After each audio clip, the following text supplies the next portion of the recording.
yung total bill. Total bill, opo, total bill po ng ano nung pasahero ko. Nabudol ka. Nung binudol ako, iniraman ako ng 750. Pakita ko ba mukha mo? Hindi na. Hindi sir siguro. Sige. Iniraman ako ng 750. Tapos pinick up ko siya sa ano Raon Quiapo. Nagpunta kami ng Pasay Redemptorist Church. Tapos pinakain ako. Pinagparada rin ako sa ano sa malapit na mall doon.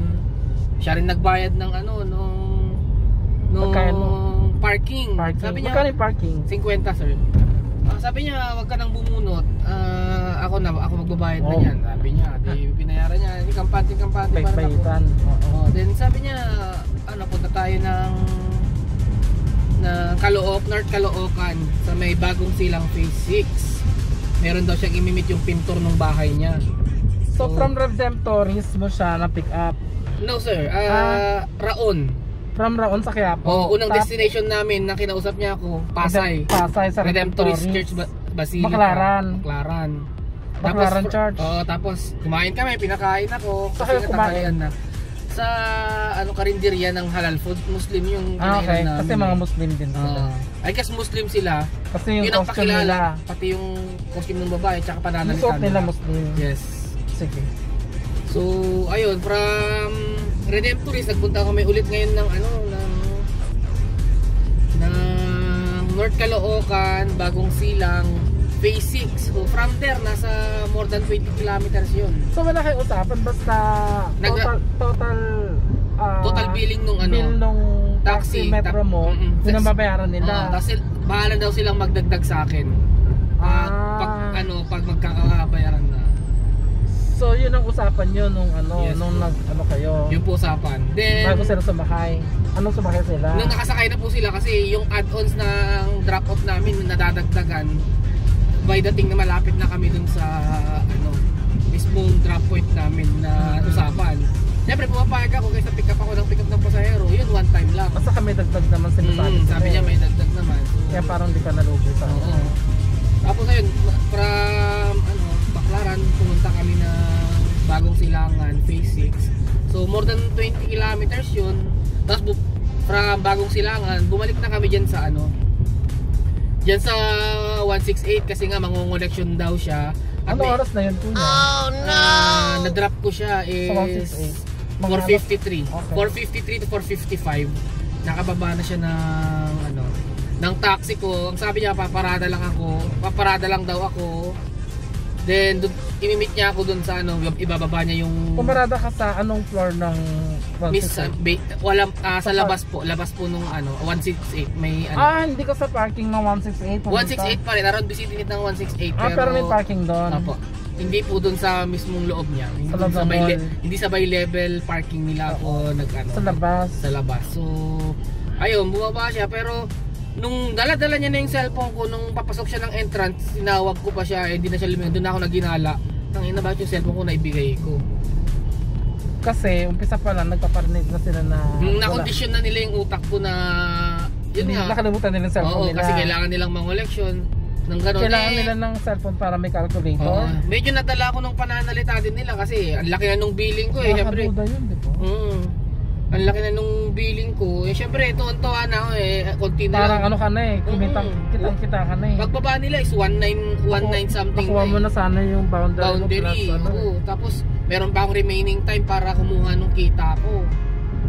So, ayun, nag-report ako sa pinablatter mo na. Naka-blatter na sir, for follow-up yung CCTV. Pero hindi mo naman alam nakuha yung pangalan nila, di ba?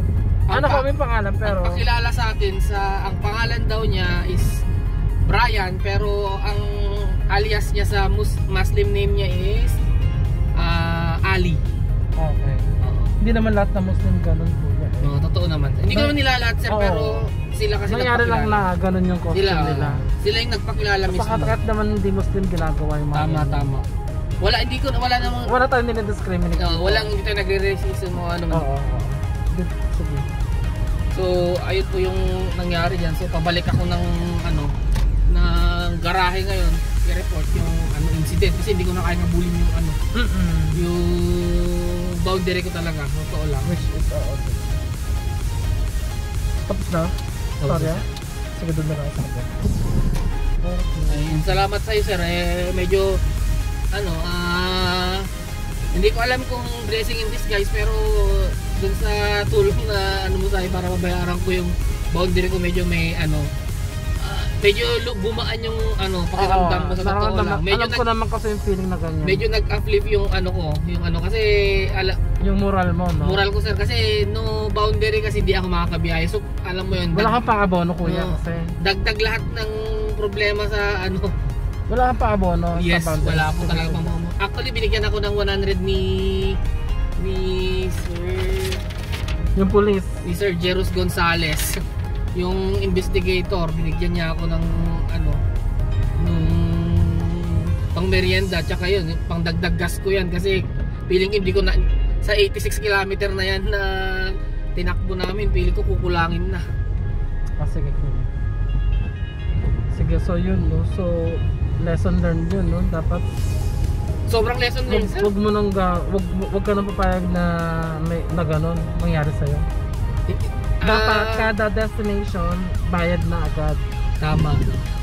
Tsaka sir, alam mo yun, not unless magpakita sa'yo agad ng pera o ito 3,000. maging vigilant.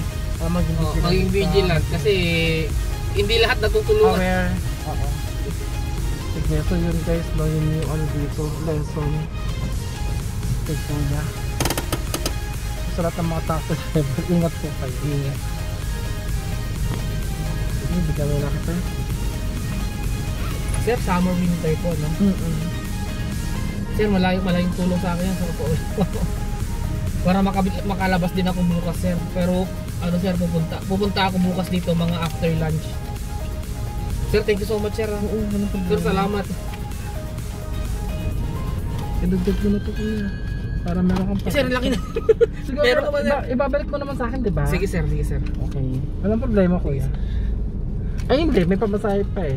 Okay na sir. Babayaran ko na yung bawasan mo na lang yung bibigay mo sa akin. Sir, kahit katapusan na sir, okay lang. Okay lang, walang problema. Para makarecover. Basta makarecover ka. Sige sir.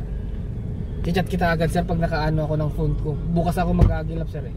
Oo, walang problema. Huwag ka ma-stress ha. Sige sir, sige sir. Salamat sir, Nababayaran salamat. ako. Okay. Salamat sir.